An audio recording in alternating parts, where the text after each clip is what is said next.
it in the air. Aidan Flynn wins the It's still with Lee Gregory. He's in the box. Tries to screw him. Is it going to be there? Yes! Oh my word! The Wednesday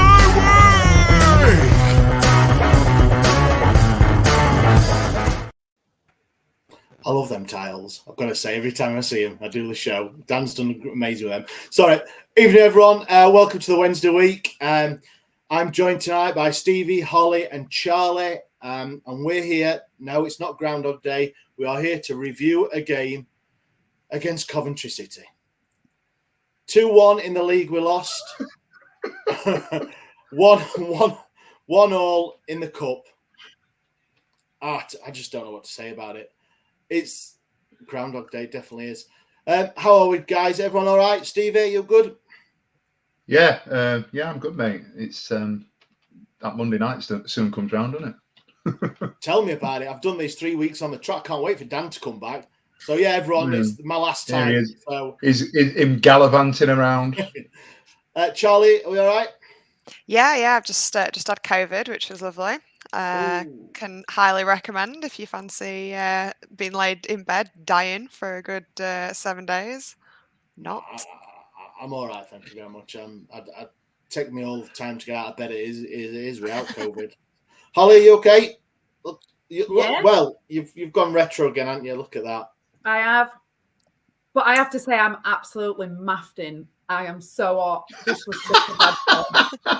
It's got the padded arms. It's got it, but I'm too hot. So if I deteriorate, that's why. What the fuck is mafting? Oh, excuse me, my language. Before the watershed. Apologies, everyone. What's mafting? Mafting. What? Swell. Get out. Too hot. You're all right. Okay. Too hot. Is that Ponty, Wakey, Barnsley?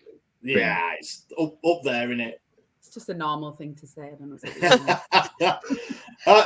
We'll get straight into it because there's nothing more than I love to than talk about Coventry City. So Friday night came, FA Cup time. We all love the FA Cup. I'm going to start because you know what we're like on this podcast. I'm going to go ladies first because I'm that type of guy. So Charlie, Friday night, Coventry City again. Yeah. As I keep saying. It was just, and what a dazzling display of football. I am led to believe, as I had COVID, I wasn't able to go. So what I have done is brought the old statistics up. Did you know that while we only had 16 shots, Coventry, in fact, had 17. So quite interesting, isn't it? And the possession was split almost perfectly, 52% to us and 48% to them. So just a lot to think about. Lot to think about there. In a game of two halves and two fields. Brilliant. And that's it. That's Coventry City, everyone. That's great. That's it. That's us. Holly, what did you make of the game? Come on. We've had the stats from Charlie. If anybody did try and look for some highlights online, there weren't any at all. I watched. There was nothing happened. It was a complete waste of our time, and now we've got to do it again. I think that's probably the worst thing that came out of that game, knowing that we've got to go to Coventry next Tuesday, the 6th, 7:45 kickoff. If anyone is going to buy tickets to travel over to Coventry for that, you've got. I'm going. Stevie's going. Oh, nice. I'm going. I'm going. I'm probably not going to. Probably not going. You're not going. No. Stevie, what do you think to Coventry 1-1 Friday night? Okay.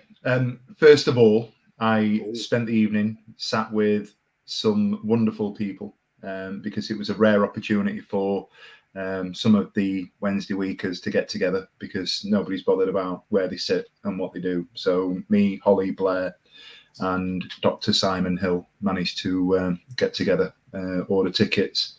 So we managed to sit in the same spot. We all took our kids. So I took Molly and Simon took Ethan and Holly took Blair, which was nice. No, I wonder who had the biggest hassle looking after their child. I wonder. Ollie. Now, do you know what? I think, in all seriousness, last week we sat here and kind of unpicked an uninspiring performance in the league, didn't we? It weren't great, and there were a lot of sort of other things that were going on. And I think the worst thing in the world, from my point of view, was we're going to get to a point where we've got to do it again, but we've got to do it again in the space of literally 4 days, 5 days, whatever it is. And you've got a lot of arguments at the moment around team selection, who's going to be picked, who's going to play, and is it a big game for us in terms of playing players that need minutes versus sort of progressing and having the integrity of Danny Rule's philosophy, if you like. And I think that was that's come to pass. And I think I mentioned last week, I don't think he's one where he's just going to go and I'm going to chuck absolutely anything at it. I think he's going to try and keep some sort of formula, some sort of playing style, some sort of continuity with what's going on. And I think if you look at the starting 11, I don't think anybody would argue that he's done that. It would have been very easy for him to put in Reece James, if available, Lee Gregory, those sorts of players that have been on the periphery to sort of get minutes and keep them fresh. Byers is another example of that.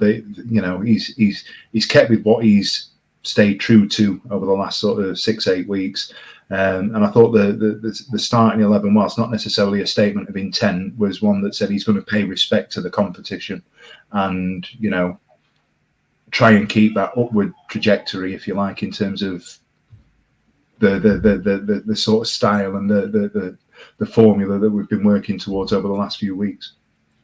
There was one forced change, weren't there, in goal? Obviously, Pierce Charles has come in for, I believe it's his first senior start. He played in pre-season, but it was first senior start.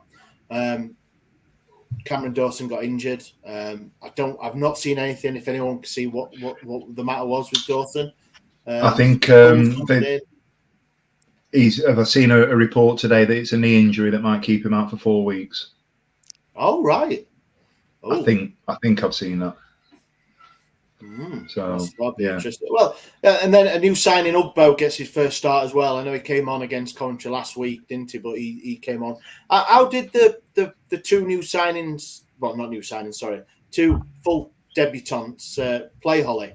Did they impress you, especially Pierce? Because obviously it's a new one for him, isn't it?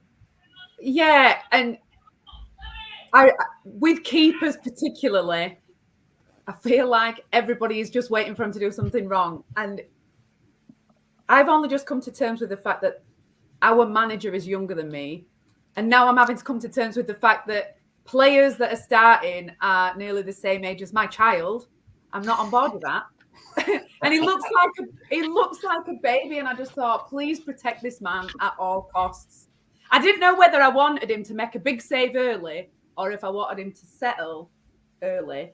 His kicking was good. That obviously they were like pressing, and he did a couple that he kicked out of play a bit later on. But at the start, it was good.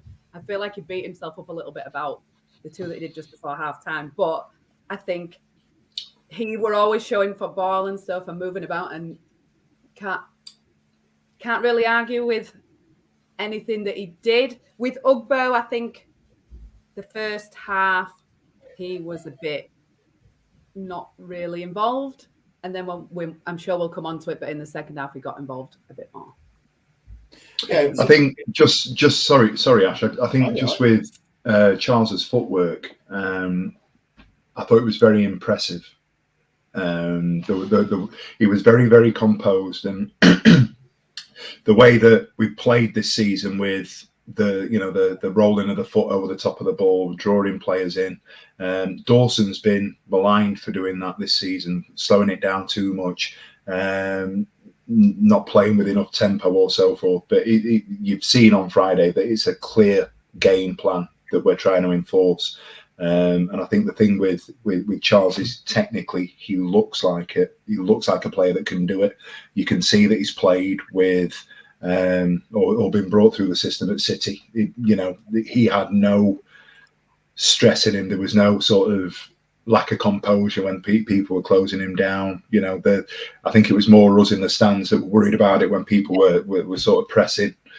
He was just calm as you like. And for a kid at that age, you know, 18 years old, I think he is, that's an absolute testament to what we've got there, because whilst he didn't do a great deal wrong, I think he's shown in 90 minutes on Friday night that we've got a bit of a diamond there, that if we can polish it up, I think we've got a real talent. I've said to you guys off air, and I think the thing that will, and I'll say this now to get it out of the way, I think the thing that will potentially hinder him is his size. And I think that's the elephant in the room, is that he's not a 6'4", 6'5" man mountain, but technically he is outstanding. There were a couple of points as well in the game where their players went to mark up the two centre backs, and he had the ball and he just waited for one of them to come, didn't he? And it seemed like quite a while, but it's your own time you're wasting. I'm sure Stevie says that a lot at work. But he waited for them to come rather than rushing it or feeling pressured. He just stood there with ball and went, come on then. And then when they did, that's when he played it out, which was really good. We've had a first comment. You could say it was a bright light in goal, because Charles was like a mini Edison in goal for us. And if anyone knows your inventors and stuff, do you like that? It's high praise though. If he's going to be anything like Edison, the Man City keeper, not the inventor, obviously. He's onto a thing. And then we've got Harpo speaks. Charles looks very comfortable with ball at his feet. Modern goalkeeping. He's been there. Danny Rule's been working with him, and his teams have been working for a fair few months now, and obviously not had the game time, but he's still been there, and he's still get installed how Danny Rule wants to play. And we've seen it, haven't we, with Dawson over a few weeks, where he's took his time and everyone's going, boo, lump it up. And then obviously there is a way that the manager wants the team to play, and obviously play out from the back. And it's like, sometimes we don't do it. We want to go, lump it up there, just get it up there. We've got to get a goal. But it's the way that their boss has basically told them to work, isn't it?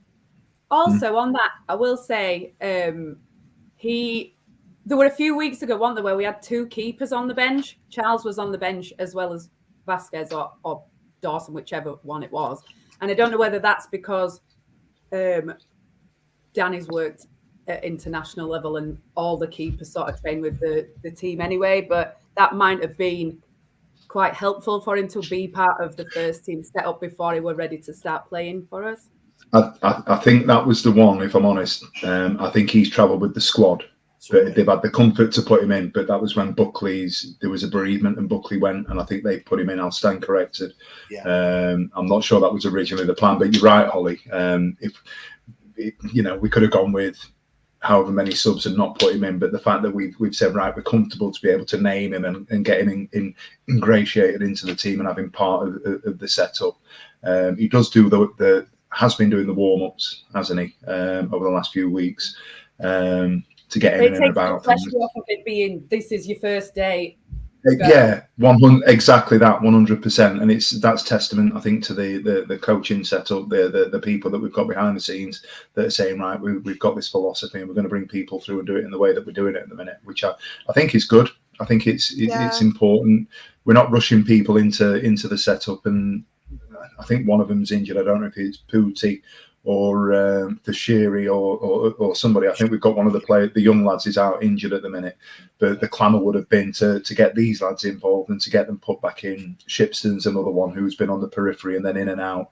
It's a type of game where, if you look on social media, a Friday night in the FA Cup when we're in the bottom three and we're fighting for our lives would have been an opportunity for us to say, right, let's get the kids in, let's give them something to give them a bit of game time for the experience.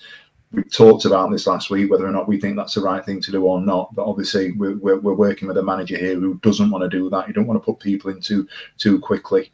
It just felt, and I know I'm maybe contradicting myself a little bit here. It just felt on Friday that we'd seen something in 90 minutes where it makes me think: are we going to get to a point in 8-9 weeks' time where we're looking at a certain other goalkeeper that we've got in the minute, going, why did we bother signing a 19-year-old goalkeeper on loan when we've got an 18-year-old goalkeeper here that can do just as well, if not better?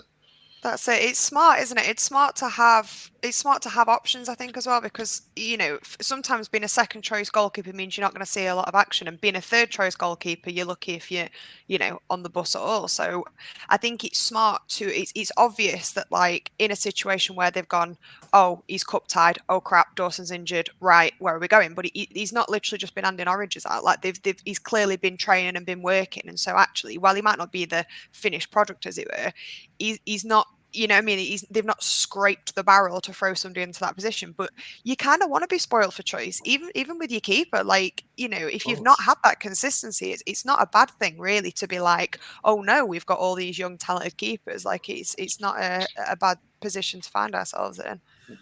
We had one time where Westwood, Dawson, and Wildsmith, didn't we? And I think Wildsmith was in the England under-21 for a while. Got a couple of call-ups for that. So we have, and if you look through history, we have been pretty blessed with not bad keepers as on a whole. Obviously, people on this podcast derive our current number one, or maybe not number one anymore. We don't know, Dawson. But yeah, I'm quite excited, and I think for me, if he'd have gone out on loan to League Two and got proper game time, would have been brilliant for him. But obviously, if Dawson is out for 3-4 weeks and being at least cup tied, he will play next week against Coventry again in the away leg, which is great for him. Game time is no doubt. He's only 18, but I'm sure he's screaming for it. I'm sure he's screaming for it. But we'll get back to the game, because we're going to talk about his save right at the end as well, which is pretty good. But as usual, 1-0 down. A great strike by Torp, I believe his name. I don't know if you pronounce that correctly. I'm rubbish with names, you know I am. But yeah, a great strike. Midfield, a little bit sucked in a little bit, weren't they? It got passed round him, and he just picked it up 40 yards out, strided through a few yards, and it won. Stevie, what do you reckon? Should the defence have stepped up a couple of paces and tried, or did they do right backing off just to let him hit one? They didn't do right because he scored. Stupid ass. But I don't know. They felt like there was a little bit of a distance between the back line and the midfield, and it's obviously created a little space and an opportunity for him to lash one. And it's a kind of shot that you don't invite shots from that sort of area, but you think it's going to have to be a hell of a strike if it's going to beat somebody from that distance. And it was a hell of a strike, wasn't it? I don't, for all the positivity around Charles, I don't think he did anything wrong technically. I think genetics might have got in the way. We've talked about this off air a little bit. If he's another 2-3 inches taller than he currently is. Dan agrees with you, I think, there, Stevie. Charles had a fantastic game, saved it, but will his height cause him problems? Yeah. He might grow, he's only 18, isn't he? Come on. But listen, I want to be clear. I'm not laying blame. I'm not laying blame at the goalkeeper for it was a hell of a strike, and it wasn't postage stamp. If you look at it again, it was under the crossbar, torpedo into the top corner. Al's 1992 is saying it was a hell of a strike. It was, and it dipped. It had some dip on it. Sometimes you kind of go, right, we'll hold our hands up, and then you start to dissect and go back and look at it again and think, is there anything that we could have done better anywhere else? I don't think there were any glaring mistakes in terms of, right, somebody's dropped a bollock, but with hindsight, you look back and you're trying to unpick things a little bit and see if there's anything else that could have been done. No, it was just one of those. Hell of a strike. Fair play to the fella. I just felt really frustrated because it came from nothing. It wasn't like in many of the other games that we've had against Coventry. Many of the others where they've been building up to it, or they've had a period where they've been pressing us. Yeah. One pass and everybody in our midfield is taken out of the game because they've all got sucked towards the same ball. If you look at it, he passes it across and he's in an acre of space, but so is the other guy. They're all bunched together having a cuppa in the court. Like, I don't know why they're all together. Like, they could have been holding hands doing Ring of Roses. They're that close to each other. One pass and they've all gone. And then it's up to the defence to stick or twist. I do think somebody in the defence should have stepped up. I know, Ash, you mentioned it before that they technically they are marking somebody, and he'll just do something else if one of them steps out. But you've got to make him do something else, I suppose. And I know it's a good hit, but it was just out of that one pass just takes us out at game, and nothing were happening at that point, were it? But that's to your point there, Holly. What you've just said about the fact it's frustrating because it's not like we've had with other goals that we've conceded is exactly the point that we're talking about, isn't it? We didn't do anything wrong per se, as in this player's misplaced a pass or he's miscontrolled it or there was a header or there was an intention to do something. It was just a momentary situation where we caught a couple of lads out of position, potentially, if you want to bring it back 3-4 seconds and look at it from that point of view. And then this kid's just hit a worldie. And, you know. Yeah, we'd be happy if we'd scored that goal, I think. That's it, isn't it? Like whether it was one of those where was it down to incredible build up from them, or was it there a little bit of just it being just a really, really good strike? And I don't know, perhaps I'd almost rather concede a worldie than have them batter us score, because then we were shit here, and then we've gone 1-0 down. At least we were only shit for about 5 seconds before he got the shot off. Or someone makes an absolute horror, like a Bambo Diaby type. No, and other players are available, obviously. We do not single anyone out here, apart from Dan. But it is. I totally agree with everything you said there. It wasn't like they were on top of us 20 minutes or anything. Gassama had a great chance just not long before that. He shot one wide. And on that, Gassama, I mean, he did turn up. What a game he had. It was great. It was refreshing, turning, running. And I know we've seen it in fits and starts with other players, but it was good to see somebody actually wanting to take players on and take his chance. And I thought he had a really good game. Would you agree with that, Stevie? Or you don't know what you're talking about, which I don't. No, mate. I think the thing is, it took a little bit of time to get him ingratiated into the first team, didn't it? And I can remember we sat privately pre-season on the podcast, and we had Holly's child Blair, who was he was ranting and raving before we'd even seen anything of him, because we've signed a player from Monaco, and this is an intent that we're going to move somebody on for 10-15 million in however many years' time, and that is that in terms of a sustainability model plan hope. That's what we wanted, isn't it, with this ilk of player. But it was Masaba that came in first, and one or two others that we were kind of sort of pinning our hopes on. And I think he started quite slowly. When he finally got into the team, he looked quite lightweight. I think he's gone from there with Masaba to there now, and I think he's absolutely overtaken Masaba, and that's no criticism necessarily of Masaba, but if you go back to the QPR game, which was middle of December, so just over a month ago, the levels have changed a little bit, haven't they? And I think it's testament to the work that he's clearly putting in, because he's getting it now. It's almost as if he's kind of said, right, I've had a couple of minutes to survey the situation. I get what the assignment is now, and I know what it takes to be an effective player at championship level. And he really has kicked on. His footwork's great. He for such a small player, and he is relatively small for an outfield player at that position now. He's strong. He's rapid. He's got a change of direction. He's got an eye, and things that he's doing at the minute just seem to be paying off. And that's all credit to him. I think it's been great. It's almost been like having a new signing, hasn't it? Yeah, I mean, when he first came to the club, I thought he looked really lightweight. It looks like he's put a couple of pounds on as muscle and built himself up a little bit, spent a bit of time in the gym. And I think and he just got knocked off the ball too easily. No way, do not take this as a thing of Ronaldo in the early days, real early days when he first went to Man United, where he gets knocked off the ball, trying to do all the skills and everything, but then he obviously worked really hard. And I think that's the sort of thing Gassama's been doing. He's knuckled down, really, really put himself about in the gym, and he seems to be now maturing into a really good player. I'm going to say a really good player. I mean, the second half came round, and it was wasn't very good, was it? The second half, there wasn't much to it. You know, we said earlier about the highlights. If you search for the highlights, you'll probably get 2 minutes of just a goal, a shot, and then another goal. There wasn't much. I thought Upper Right. came out of it.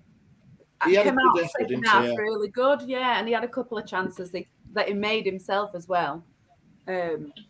So sort of brightened it up a bit. But then that made me think either score none or two. We don't want one.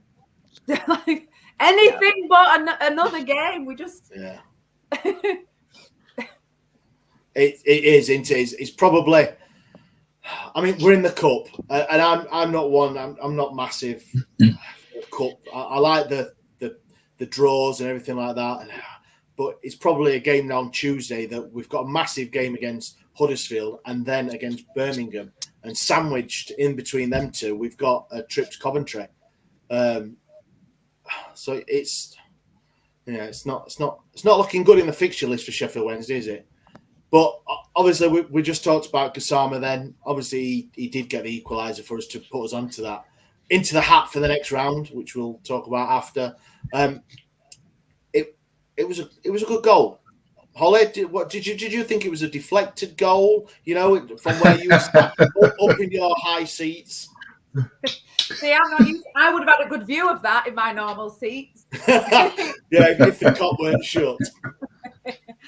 So I don't know what happened. Everybody around us seemed to think it did deflect. So I don't know if the pitch was just like bad news. That bad. I don't know what happened. But again, he created it sort of himself, really. And I think because he'd already been quite good running at him, they sort of didn't really know what to do about it. I think the general consensus is across the board, everybody thought Gassama was man of the match. So he deserved a goal, really.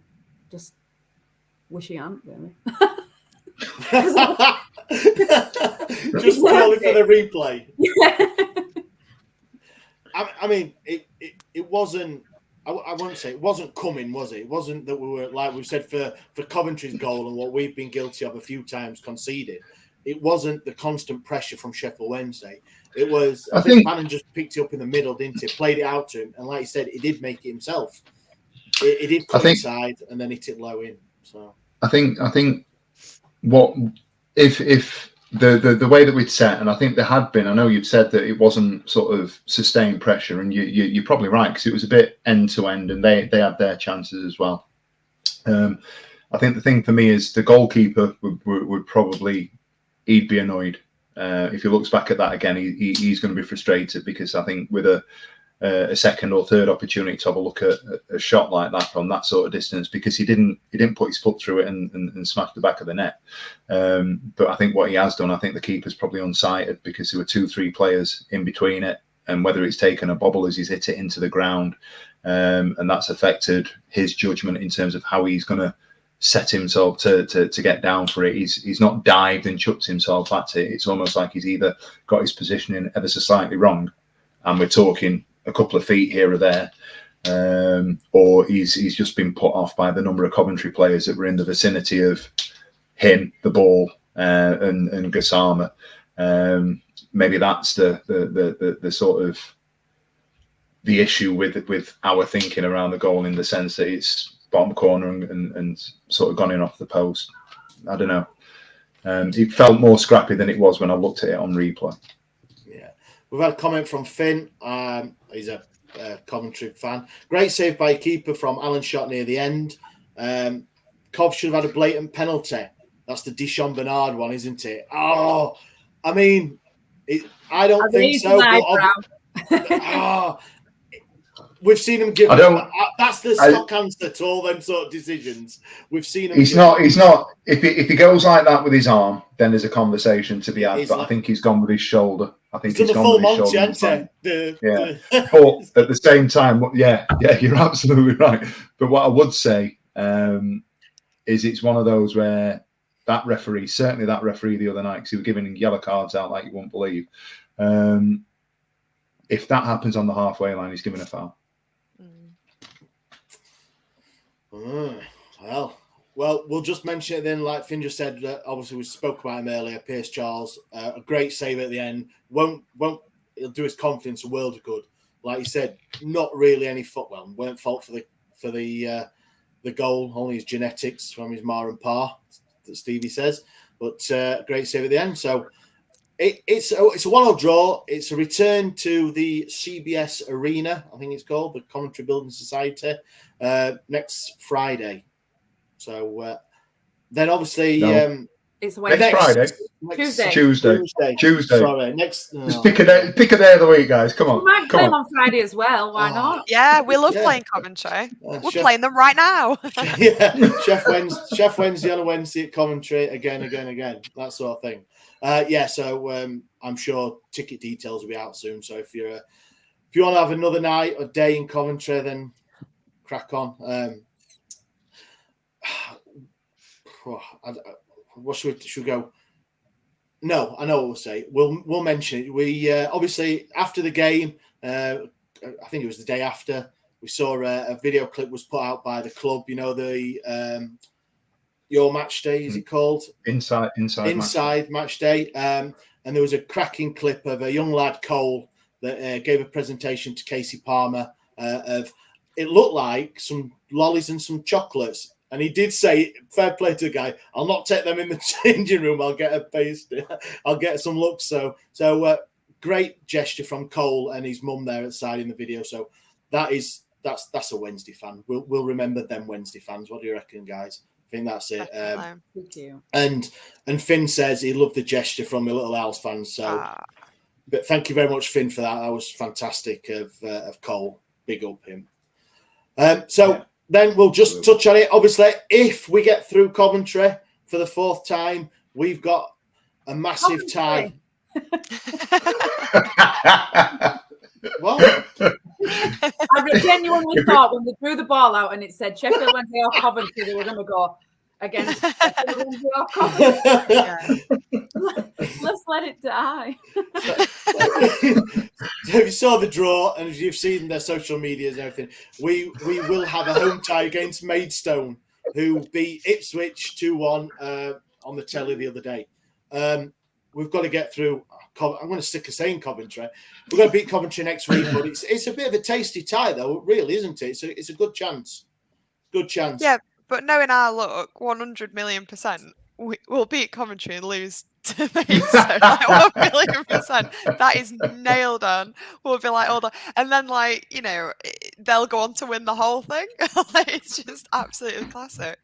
But yeah, it does make it a bit interesting though, because I totally agree with Holly. It was a bit like, oh, he scored a goal, has he? The bastard. Now we've got to play him again. But then when you do see the next draw, not that you start counting your chickens, but it does make you go, oh, we'd be the favourites, that kind of thing. That's good.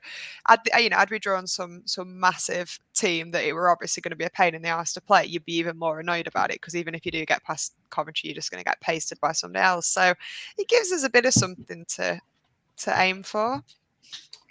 It does, and just think, friend of the show's back, Glenn. Let's see, this is what we're going to miss about playing Coventry. Glenn's back. Look, he's back. Do you know what it's like? You know when you go on holiday and you're around the pool and you meet that guy from half an hour down the road and you spend 2 weeks with him and you never go anywhere else. You're like, every night, what time we're meeting, this, that, and the other. You exchange detail. This is me and Glenn. Honestly, Glenn, I love you, mate.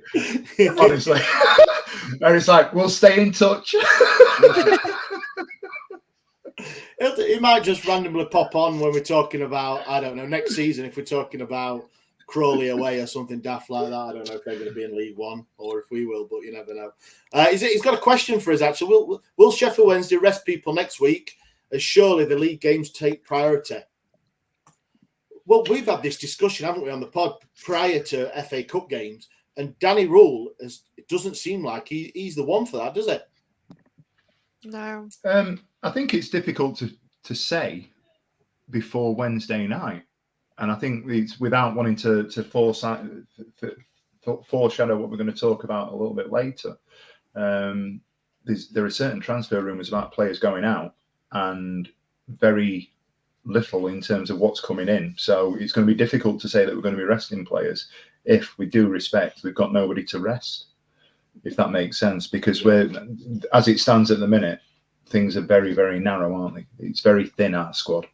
And if we don't, even if we only did the one bit of business that seems to be the big rumour at the minute, if we've got certain players that are going out or even not going out and not playing, then I can't see that we've got players to bring in to rest these players, to be honest with you. But speaking of which, to be fair, Smith played other day, and we don't know whether that's going to be his last game or not. No. It's a real good segue, because the next section we're going to talk about were transfer rumours, ins and outs. So we have got a host of players that have barely played under Danny Rule, played minutes. You mentioned him there, Holly. Smith. We've got Gregory. We've got Reece James. And even today, he's played, but there is rumours about George Byers as well. It's good that, in one sense, it's good that we're getting players linked on outgoings, but it's very thin on the ground on incomings. You know, the rumours. If we're going to let somebody like George Byers go, who has been a good player for Sheffield Wednesday, I've got to say, and he is a midfield player, there's got to be rumours of other people coming in. Charlie, are you worried that we're all, what are we now, 72 hours, something like that? Yeah. Away? And I feel like I know you can't always believe all rumours and not all business gets in the papers, as it were, but it is really hard to keep things off social media nowadays. Like, anyone so much as goes for a medical or looks at a train timetable, like people like journos know about it, don't they? So I feel like we're not really getting linked with anyone. The people we are getting linked with, it just feels like they're just like this player, like none of them feel like they're really meaty in it. It's a little bit worrying. I'll be less worried if we don't ship people out, if that makes sense. Like, if we suddenly find that all our business is outgoings and we're still, that's a little bit more concerning, because like I said, somebody like Byers is such a good example. Like, yeah, all right, he's not had a sensational season for us really this season, but if you consider his potential and how he has been for us, he's a fantastic signing for someone else. Where's our replacement? Where's our Byers too? And I feel like we're just, it was all the rumours early on of all, either we've had it confirmed that potential targets we've missed out on, or I don't know, put in ludicrous offers that were laughed out the building or whatever. But it really has gone quiet, and I think the fact that there's not even that many ludicrous rumours now. It's like, so who are we signing? If we're not even signing the stupid rumours, then what are we doing? So yeah, I'm a bit worried. Barry's put a comment on. He said, "Where are all our new recruits? Thought we'd have a couple of Red Bull loanees at S6 by now." And I think that's what people did think as well. They thought January 1st would pop up and it'd be, right, a host. Yes, okay, we got Beadle in early. Relatively early. It's gone quiet now, hasn't it, for a couple of weeks. Got him in early. And Ugbo as well. It's just a bit depressing when I think we all knew and thought we need a striker, we need strength up front. We've got Ugbo in, but then if players are linked of leaving, like a midfielder, which our midfield has been, let's put it, poor really this season. If we're letting a player like Byers go, who is not a first teamer, of course, but is a good replacement, really is. We're not linked to anyone. Anyone, Holly, that you've seen that we may not have ins or outs? No, but I don't think clubs do stuff early, except Ipswich, who just sign everybody all the time. But I don't think anybody. I think players and clubs want to hedge the bets, don't they? Like, we might have lots of irons in the fire, but some of those players might think, well, I'll give it till like the last minute, just in case somebody a little bit better than Wednesday come in. Exactly what Harpo's just bought. We're not exactly an attractive proposition, are we? Like, we might be there like 2 a.m. when the lights come on, but like the waiting, you never know. We've all been there. They'll take it, but so I don't think that we were ever really going to do early. But who knows who it's going to be? Hopefully, a little bit better signings than we have done previously. Yeah, this is the one that we saw overnight. Duncan Maguire from Orlando City. Apparently, we've gone in with one bid, then a second, and then a third bid. So obviously, I really want him. Well, on that, it just does seem to me that if we've got him for the first, second, they've come after the first, they've gone, now can you up it a bit, we want X, then they've gone in with second. Sheffield Wednesday must have a couple of quid to throw at this guy, because they wouldn't go back with a third unless Chanceria and whoever's dealing with it has gone, I think we'll get it for 100 grand. And then just done, and that's it. You know what I was going to say that's probably more likely to be the third offer. He's local, yeah. No, Just do you for know that. what I mean? If they've gone back the third time, there must be conversations between both clubs, parties, to actually say it's a possibility.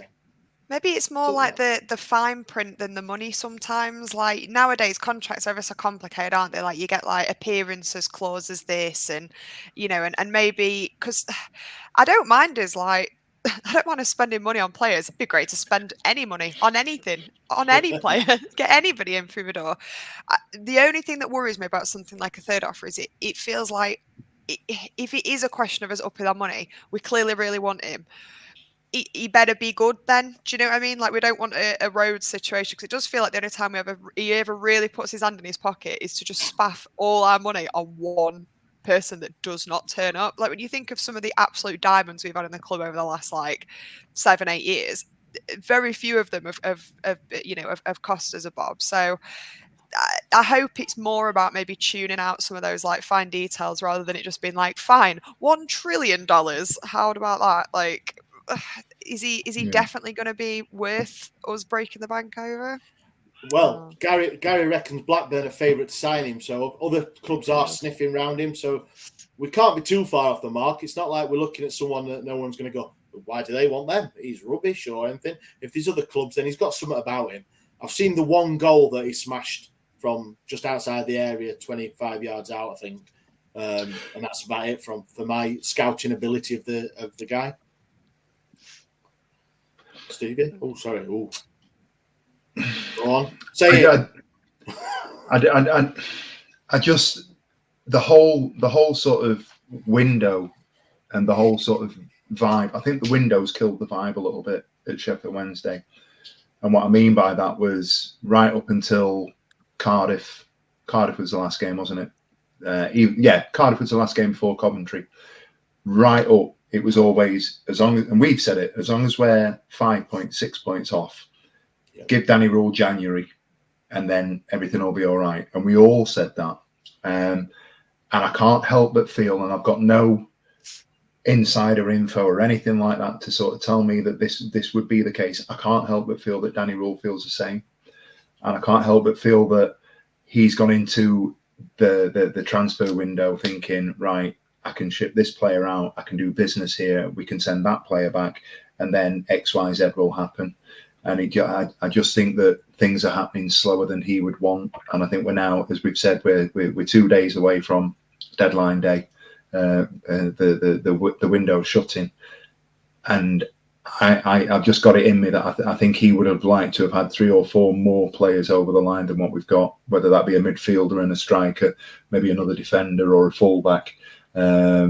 And at the minute, we're even if we get this guy and he proves to be somebody that we pay a little bit of money for, and he gets his 10, 15 goal second half of the season, I don't think that's what Rule has gone into this window hoping to achieve.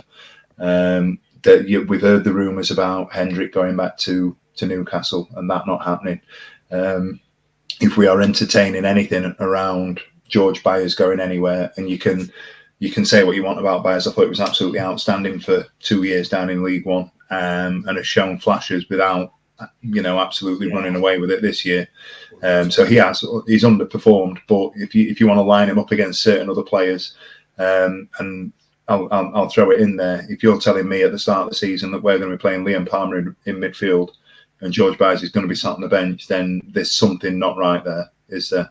But he's an asset, and we're talking about him being an asset. He's 27 years old. He's somebody that we should be looking to either retain and do something with. But at the same time, I think he's out of contract in the summer, isn't he? Yes, I've seen that earlier.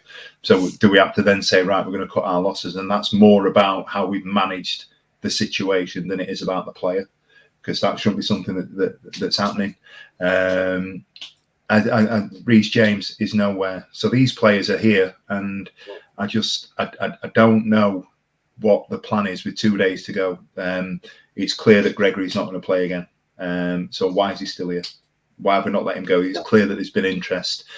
Smith, we've talked about Smith. The best bit of, or the biggest rumour has been Marv around Ipswich, which I'm guessing, based on the fact they've signed somebody today in a similar position, I believe, has probably died a death. Ironically, they've signed somebody from AFC Wimbledon, which tells us that if that's the level that they saw Marvin Johnson at, we're there, aren't we? But I do. I know it's been a bit of a rant there, but I am worried. I'm concerned. I want it to be February 1st with 5-6 players over the line, and then say, right, you can say what. It didn't matter who they were either, because we got a recruitment guy in who would have, changed the world as we thought when he was going to sign. And at the minute, I don't see what he's done. So what's the point? But it's a valid point. He's brought Beadle in, and he's brought, well, it looks on the face, so he's brought Beadle in and Ugbo in, but you don't know exactly if it's a Danny Rule thing who's involved with it. I don't know if Danny Rule's involved in the day-to-day transfers, if it is just left down to Chansiri and his recruitment guy. I really don't know. I'll just, for the transfers, Charlie, are you worried? If we, in 72 hours, we haven't signed another 2/3 players, do you think it's a big missed opportunity? Yeah, I think it is. And I think what you're always looking for is, it's not always about, like, say, getting 5 or 6 fantastic players in. It's about getting players in. Not every single person you sign is going to be absolutely outstanding, but it gives you options. And sometimes it might be bringing someone into the squad that pushes someone else. It's about, like, because what you also don't want as well is to get to that point where you're bringing in a whole load of new players, because so many have run out of contract in the summer and things like that. And then before you know it, you've got like a bit like what we had kind of at the beginning of this season a little bit, where there was like so little synergy because like so many people had gone. Actually, even more so when we first got relegated, it was like a mass exodus. And before you know it, it's like I hardly even know everybody's first names, let alone like how they all play together. And I think that's why you kind of want to be regularly like sort of feeding the squad. You want to be taking every opportunity to get that in, and we've not now got the chance for any of them to be shit. Do you know what I mean? We have to now hope that the singular two signings we brought in are amazing, because we've not allowed ourselves any room for error, and I think that is a serious concern. It leaves us thin on the ground, and it means that you only have to have a couple of injuries, and before you know it, suddenly you've not got a midfield. We're waving goodbye to Bayern. And we've suddenly not got those backup options. We haven't got anybody to rest. We've got 11. We've got 11 people in the squad. That's it. That's your 11 every week. It's the same people, and that's why we can't rotate against Coventry. Yeah, thank God. Liam said you'd have expected Smith, Gregory, Hendrick, which we know I don't think he can go back, can he? James to have gone. Expect them to now this late with Iorfa, Delgado, Wilkes on the injury list. Wilkes is on some list. It might not be injury. And squad numbers, low on squad numbers. So, Holly, are you worried? I said a couple of weeks ago that I didn't think we were that far off. And I suppose if we beat Huddersfield, then it's a different story again, isn't it? And I just like Momo's come back. So in theory, like for the amount that he played before he got injured, he's like a signing in that he's back now. And the Smith rumour to Derby could be a good idea. Like if he's going to go on loan to Derby, that suits us and Derby, because he's good in League One. And if it don't work, guys, guess where we are. So if he then comes back, great. I think maybe that might be a good plan. Smith's not going to play. He did play all right actually the other day, but it's not. Rotherham knew that he wasn't good enough for Championship, didn't they? So, they knew all right. Scored 2 against them. Get in. I think it ruffled feathers him coming to us, and you've got to then wonder, like, obviously the season he had with us when we went up, he did everything and more.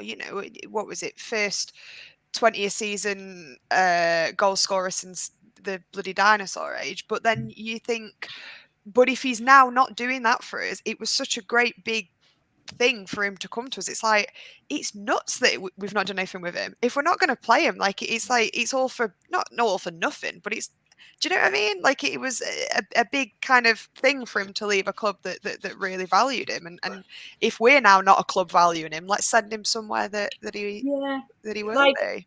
If you were a team at the top of League One and you'd seen that he got promoted twice in a row from League One, then you'd want him, wouldn't you? So if we knew we weren't going to play him, why would we not find someone who does want to and make $1,000,000% use of it? Well, it's a very good point. Very good point. But I mean, if we're not getting rid of people, there's got to be somebody who's got to pick up the financial burden of bringing people in.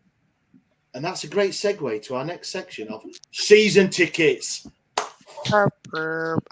Today, we've seen the announcement of the early bird, and you've got to be very fucking early because it's only about a week. Early bird season tickets are out. 9 days. That's it, innit? 9 days.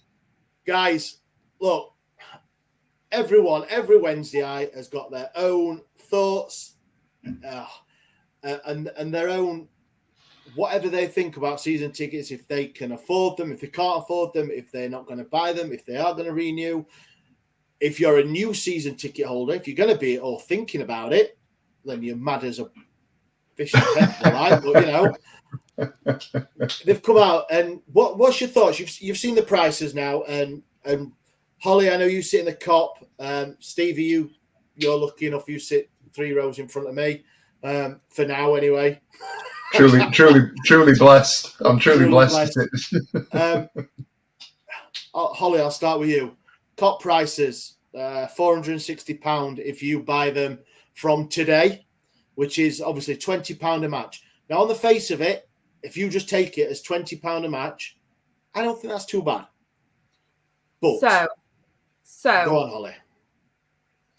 Before I start, I am just going to say I don't agree with having a million different stages, and by the time it gets to the summer, it's £3 million and a vial of your bodily fluids, and you've got to sign a 10-year contract. I don't like just have like, this is early bird and this is the rest of it.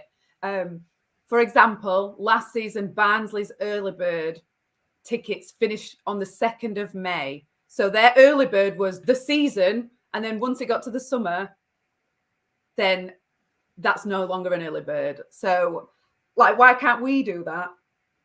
I don't agree with that. And as far as I'm concerned, bums on seats is money anyway, because if more people are there, they're buying shirts, they're buying food. If you sit in a stand where there is food.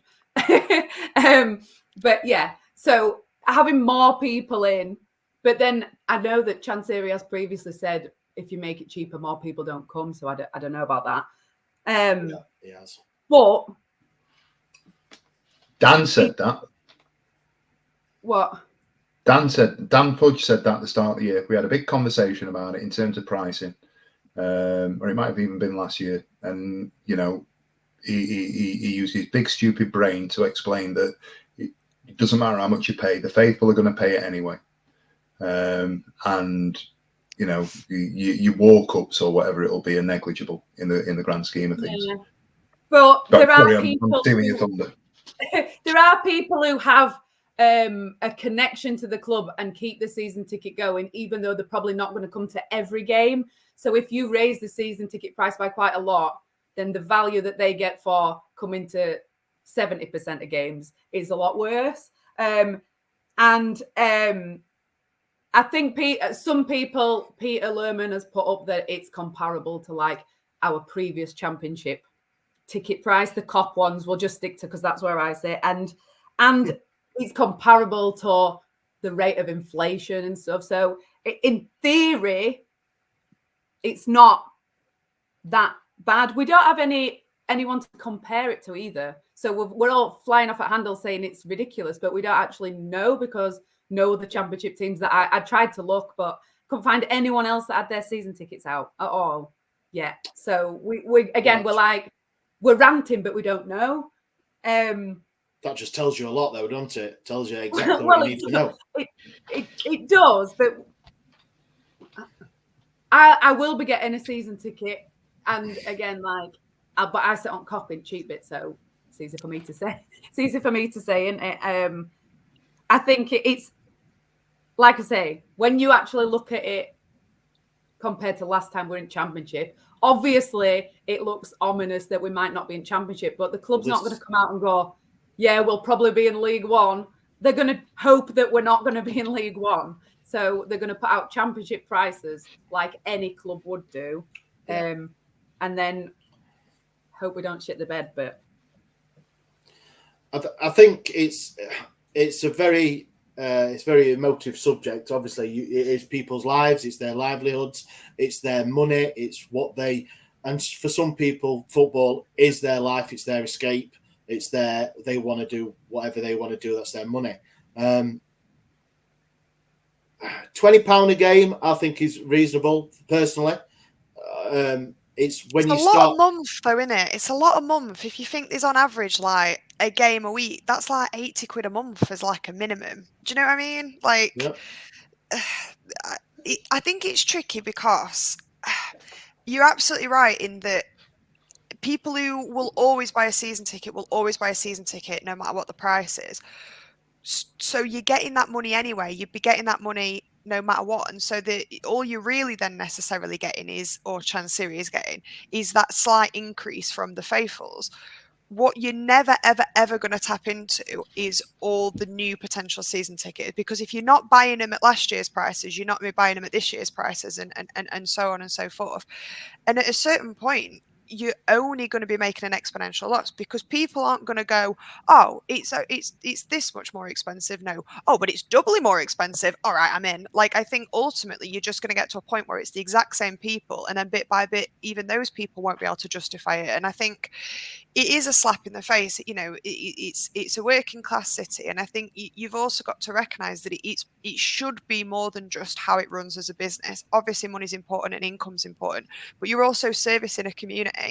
And if you're saying, like, you know, it's all right for those that are paying it and would pay it, we're so far away from the people who've got no chance. And even £20 a game, if you didn't get a season ticket, like your walk-up prices, even that for like a special occasion's an absolute fortune for some people. And like it's not evident in any of the pricing he's done where a deal would be, like who's getting a deal, like who's, you know, it might be fair enough to say, okay, well, those that have paid for a long time might not notice that incremental increase. Where's kind of the discounted price? Where's the evidence that any consideration's been done for anyone who may struggle to kind of afford it? And it's just time and time again, and it's only going to get worse. You know, it's only going to continue to increase. And at a certain point, it's like you are going to lose season ticket holders, or at the very least, you're not going to get new ones. I just don't see where new customers are coming from. Is this first phase? Is it just for renewals, or is it for anybody can buy in this first stage? Because I'm just thinking what you just said there, Charlie. There is no discount for being a loyal fan, is there? So if you're on the Cop and it's $4.60, if somebody who's a new season ticket holder comes in and pays $4.60, so the people that you're saying they'll pay it regardless. Every year they'll do it. He doesn't need to give any sort of 5% discount if you've renewed for 5 years on the trot, or 10%, does it? Because he knows that people, and that's where a lot of especially today on Twitter, a lot of the anger has come from, because people will just pay it. And there's a lot of people saying, no, just don't pay it. But it's up to anyone. You can't derive anybody for doing what they want to do with their money. Why should we miss out? Why should people not? What's the alternative? Is that you've got a choice, haven't you? You either get shafted for more money, or you get shafted by not seeing your team. That's the price. That's how much a season ticket costs. And that's what's so shit, is that it's simultaneously, it shafts loyal people who will give their money and have given their money consistently and have supported the team and will still end up paying hand over fist for that. And it's shafting, it continues to shaft all the people. Like I look at it every time and I go, go, God, I'd love to be able to justify the cost of a season ticket. And I talk myself out of it. And then I go, well, it's only going to be more unachievable next year when I don't get paid any more money at my job. But season tickets have gone up again. And before I know it, I'm going to be 89 years old wondering if I can find some like diamonds that I can flog to get myself a season ticket. And it is depressing because it's like my dad's had a season ticket for as long as I can remember. And his little reward every year is to have to pay more money. That's literally it. That's his reward. And my reward for being a loyal Sheffield Wednesday fan that can't afford a season ticket is to never afford a season ticket. And that, so it's like he's kicking everyone. He's going around my house and he's kicking everyone in it. Like it's just ridiculous. And I think that's where a lot of the anger comes from. Is it's like who is he's clearly in it for the money. Of course he is. But what kind of business model is that? That it's like we're not building a new customer base, but we're also shafting our current customers. Like, even if you want to be business minded and call us all customers instead of fans or whatever, that's shit business. That is literally terrible business. I think in the grandstand, I think it's 20 is it pound a game? 23 quid for under 11s and under 17s. It's £75. Great pricing. The problem is it's 520 quid for an adult. Exactly. That's so true. So if it's great, the kids price it, and that's only the grandstand in the family area. Yeah, wave them off the door. Don't a missile don't hit you in the head on the way in. All right, pick you up later. It's like, it's ridiculous. I mean, we're screaming at each other and talking about it, and it's not going to change. But people want the change, and the way that it can change, they're saying, is not renew your season ticket, which is I understand the sentiment. I really do. I really do. That's the protest. If you want to get rid of the owner, that's the protest. Don't put no more money into the club. It's just that everyone's different. And I don't think there's going to be people who are loyal for the last 50 years that have had a season ticket and they've sat in the same seat and they've gone with their mates and they've seen the kids grow up to now have adults and grandchildren and they've all sat in them same seats and things. And they're always going to renew. And I think that's what Chansiri is banking on, because he knows people aren't going to, or some people aren't going to renew, but he knows that there'll be thousands that will, at whatever price he's going to set at. Absolutely. And that's the thing. Take it on face value, £20 a game. I don't think that's too bad. All right, League One, if you look at whoever's in League One now, I don't know, Derby, I don't know what their walking gate is on just a walk-in for a League One game. I'm sure it's more than 20 quid in some parts of the ground. But we're not in Championship. We may be in League One, and you're still going to be paying your... Well, I think for me and my lad, if I wait till March, I think it's 920 quid. Oh, sorry. It won't be 920 quid. But that's what it would be for if I waited for that, because that is in the posh seat size, Stevie. So what's your thoughts, Stevie? Obviously, you've got yourself and you've got the little one, the TikTok star, which she should be able to pay for herself now. We're all earning she gets. I think Charlie's just given us the mic drop moment, hasn't she? I think I can't disagree with anything that she said, and I'd only endorse it. I think to add to the discussion, I'd say all of this is potentially, well, it's not potentially, it's a legacy argument. We're having the same conversation that we had this time last year. Yeah. And I said everything I needed to say then. I'm very lucky to be able to go to the games and sit where I sit. And I'm very lucky to be able to take my daughter and sit with my friends who are able to do the same thing. I totally sympathise. I don't empathise. I sympathise with those people that aren't in a situation to do it. And it's shit. It's absolutely awful. But it's an indictment on the game, and it's an indictment on the governance of our football, of our national sport, because we do these things because of financial fair play. And Blair will bring it out 3 times a week on the podcast group chat, and he'll mention it every time he's on. Football finance is a horrible thing, and that's what's killing us. And I genuinely believe that Chansiri is a fool at times. I'm not calling him a fool. I want to be clear. He's a fool at times with some of the decisions that he makes. And I just think if he could, he's got enough money to throw at it, despite what people think, but he can't do it because he don't want to get hampered, hindered, or sanctioned by the EFL. And I think that's one of our biggest problems. If he could send Hendrick back tomorrow to Newcastle, he would. If we could spunk 2 million on a player, we would. I genuinely believe he can do that. I think he's got a disposable income that allows him to do it, but he's trying to manage within the constraints of where we are, and he's trying to act more sensibly than he did in 2019 and 2020, which is what did for us 2-3 years ago. As I said, I can't argue with anything that Charlie said, and it's rubbish. We've had this conversation before where we're talking about the community that we're in, the community that our football club serves. Sheffield. I'm a Sheffielder. I was born and bred, raised in Sheffield. I'm very proud to be from where I am. Our city is vibrant, and we attract over 10,000 new people every year to come to university. We're hamstrung by the geography of it. We aren't able to say, right, get off the train in city centre, come watch a match and then go to the Leadenhall like them down the street can. It's a 20-minute ride out of city centre to get to Hillsborough, and yet we need to be trying to compete with people that are coming to watch football from half an hour down the road, 2 hours up the country, or wherever it may be, that are coming in as students. And potentially there's an income and a revenue stream there where, why do you support the team that you support? I support because I went to uni there. That happens. It ain't going to happen as a Sheffield Wednesday fan. It's not, so what do we do? We're damned if we do and we're damned if we don't. I totally understand and appreciate that I'm not renewing my season ticket argument, and I have no idea at this moment in time. It's one of those things where I'm like, I've not been on holiday in 2 years. We've just got out of Christmas. I've got this, that, and the other to pay for, and I've got personal circumstances that are what they are. If I turn around to Mrs. Spence and say, right, Lou, 800 quid is about to go into a season ticket, she's going to hit the roof. She won't be Mrs. Spence for much longer. But that's the bottom line, and that's where we are. But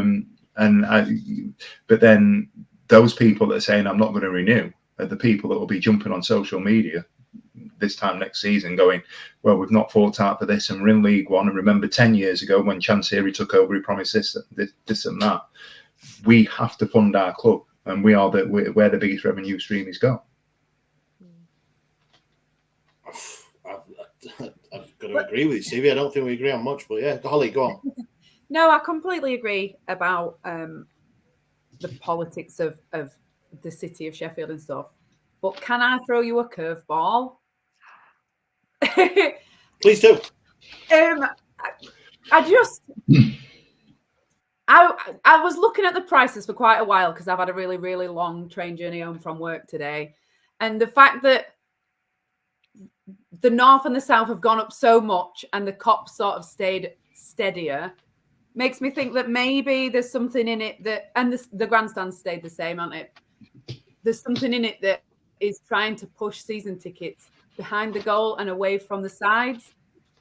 A lot of clubs are changing so that they're not having away fans in the behind the goal in the away in our like the equivalent of our away end anymore. And maybe there's something in it that they're just subtly trying to nudge us across to behind our goal, and then they can move in a couple of years' time, move a section of the north stand to be. I mean, I don't know what the sectioning's like at our ground, but I would imagine our away end as it is can't be sectioned into a half and a half. And we know from the playoff semi-final that having our fans behind the goal really helped. If in future we want our fans behind both goals, we're going to have to move the away end, aren't we? And I love that that's where your brain went, Holly, but I'll be honest with you, I genuinely don't think that Chancery thinks that deep. Probably not. How many clubs have we been to recently now where the away end is down the side? You can make it. You're absolutely right. I think Sheffield United tried to move their. It might not have been them, but they tried to move their away end, and they said you can't have the upper tier because the season tickets there. Lo and behold, those people have now they've moved and they do use that bit. So it could be that.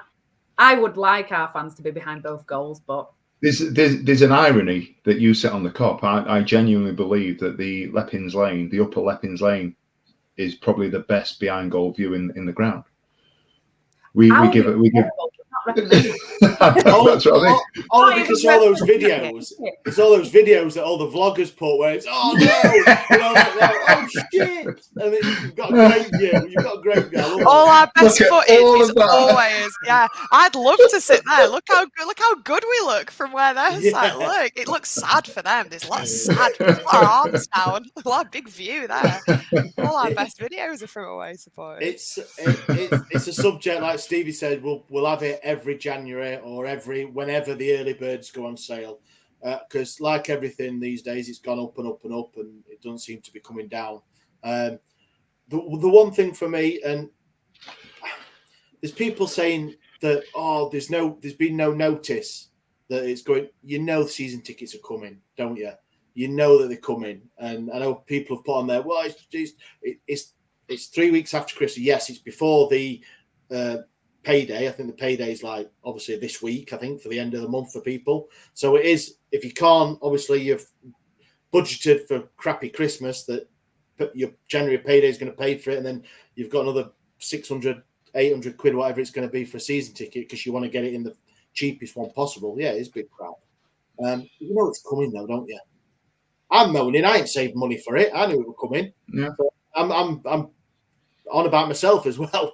So it's, you know, but it's just when the prices do drop, and it is a 16-17% increase on last season, and we're maybe in League One, but I suppose the clubs can't say it's going to be 460 quid in League One or it's going to be 490 quid in Championship. You know what I mean? You can't give. He's got to have. I think Ash, just on that point, I think that is something that is worth just referencing. If we were Ipswich this year, I don't think we'd have as much negativity in terms of the social. I'm not saying that people would agree with it, and I'm not saying that people would be all right with it. But if you look at the narrative is, look at us, we're in the relegation zone and the prices have gone up. And before we even know where we're going to be this time next year, you're expecting me to pay this much more money to sit in the seat that I'm already sat in. And that's a problem. And I get that, and I agree with it. How can I justify paying that? Yeah, but we're in a situation of second from bottom because of, let's be right, Chansiri. So he's put us in this position of actually, obviously, Darren. Do you know what? Been a stroke of genius, obviously, because of what's happened today. But Cisco has put us there, and then obviously not giving what it looks like, not giving the backing to the manager in January. Yeah, it's Ouroboros, isn't it? The serpent that eats itself. Bless you, pardon. Ouroboros. It's a robbery. I don't know about Ouroboros. Daylight Ouroboros. Daylight Ouroboros. That's the name of the podcast. Thank you very much, Charlie. Daylight Ouroboros. I don't even know what that means. Tell me about a teacher on the podcast. Jesus Christ. I just fiddle about with trains. I'm just PE. I just whistle and chuck bibs at people for a living. We'll come off and see. Look at us. I tell you what, these lives are going a bit too long now. Can you remember in the battle? We'll be back.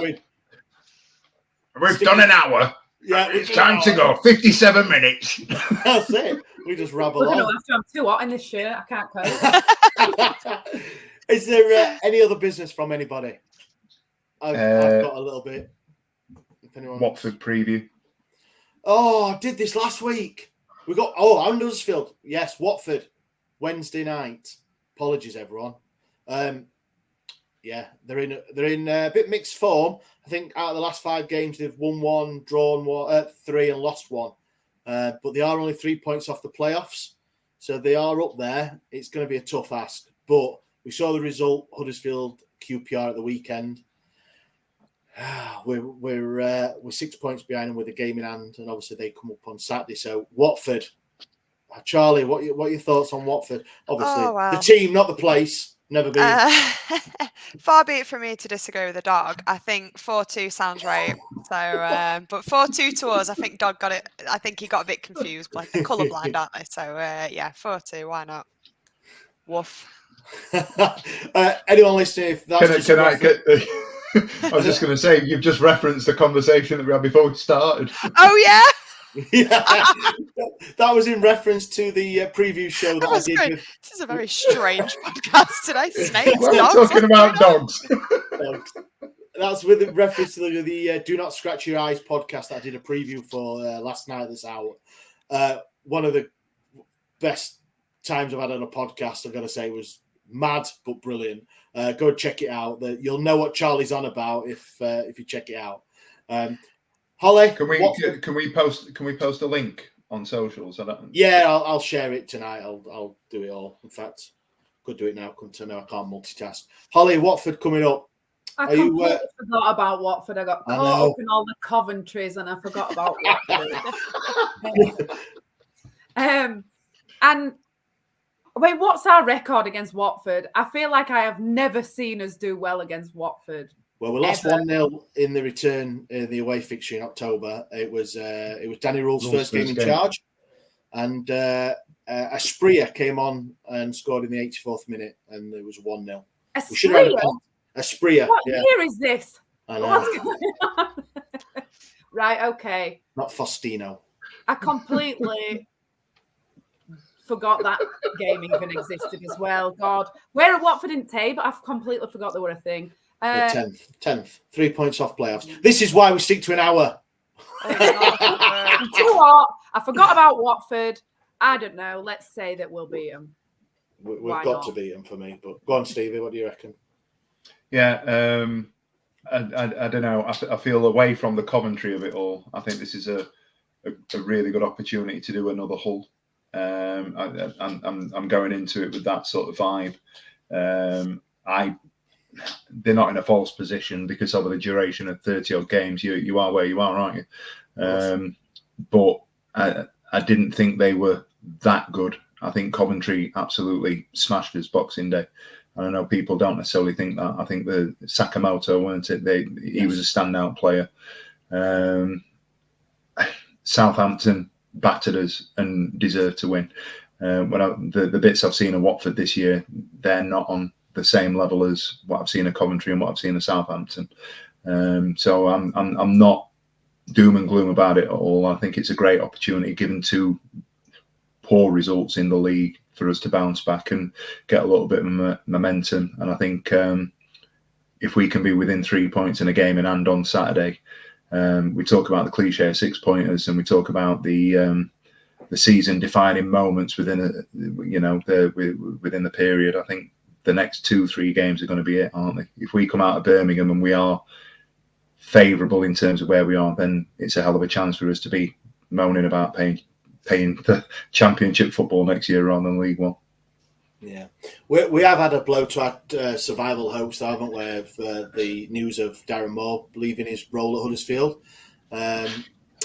As the Twitter jokes have been going that he was going to keep Sheffield Wednesday up this season, but just not at our club at Huddersfield. So he's gone today. So obviously they've got rid of all his backroom staff as well. I've seen that. So there is I think it's the under 21s guy in charge at the minute. So it's a big game on Saturday. Obviously we've got Watford first, like exactly what Stevie said. We're going into that game 3 points behind. And a game in hand, playing Huddersfield, it's a great opportunity. Charlie, what do you think? Obviously, on the news of Darren Moore. Yeah, I mean, look what Darren Moore did for us when he left. It all went very well. So I mean, it could be. He's one of them, and it could be a devastating blow to lose him. You know, even if things hadn't been going super well for him, you never know. It's that kind of, you might get a new manager bounce, but it could also, will they have time to kind of pull themselves together by Saturday? Let's hope not. So I think we could and should beat them, and I think even more so if we get a result against Watford. I'm hoping it'll be one of them where it's like that positivity builds and we get a couple of fantastic matches back to back. So I think if we win at Watford, we win at Huddersfield. Ollie, Huddersfield. What are you thinking? It's a must win, isn't it? It's gotta be. Yeah, we've got to. I think it's going to be a good atmosphere, but we've got to. We've just we've got to. I think we are going to have a humongous meltdown if we don't get some, aren't we? Then part of me thinks if we're not going to win, we just need to not lose, because them getting the points is a disaster. It's a complete disaster. Did we sack Cisco just before we played them before? Yeah. Did we do it to them? Yes. Yeah, it was Neil Thompson. We need to not let them get the points, I think. At the very worst, we just need to get some. Stevie, your thoughts on Huddersfield? Apart from it being a shootout. There is some nice place in Huddersfield. On the outskirts there, it's quite quaint. Mamas and Papas had a factory outlet there. I remember that from the Little Uns days. I had to go to Huddersfield to pick cot up. Yeah. And West Yorkshire people are hilarious. They're gorgeous. They're just absolute top people, aren't they? Yeah, there you go. So I will never be negative,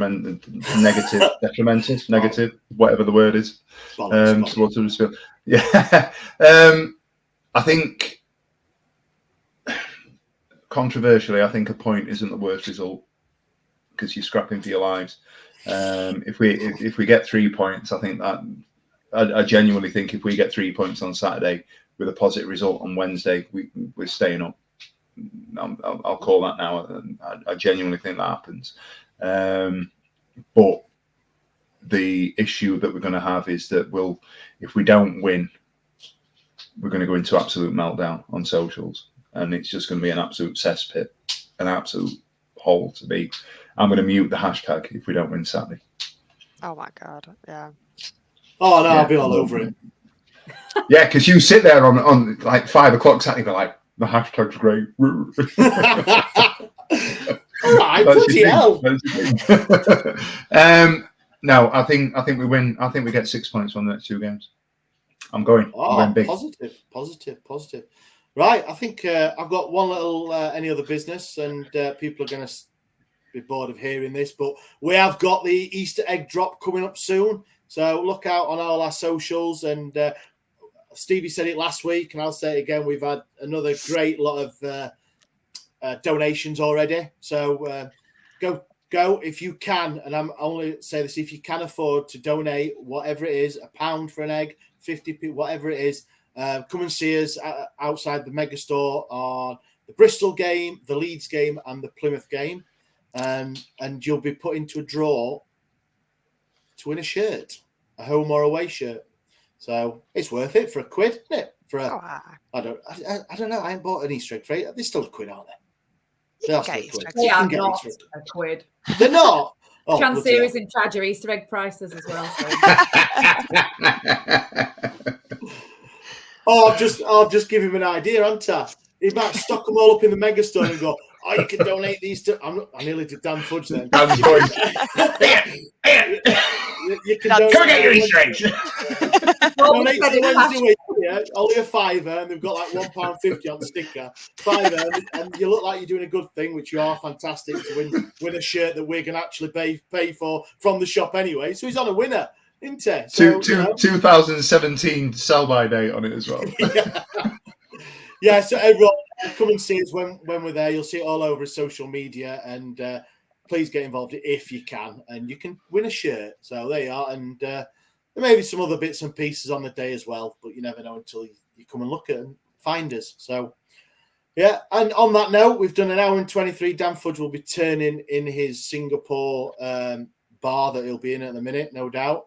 But thank you for joining us again.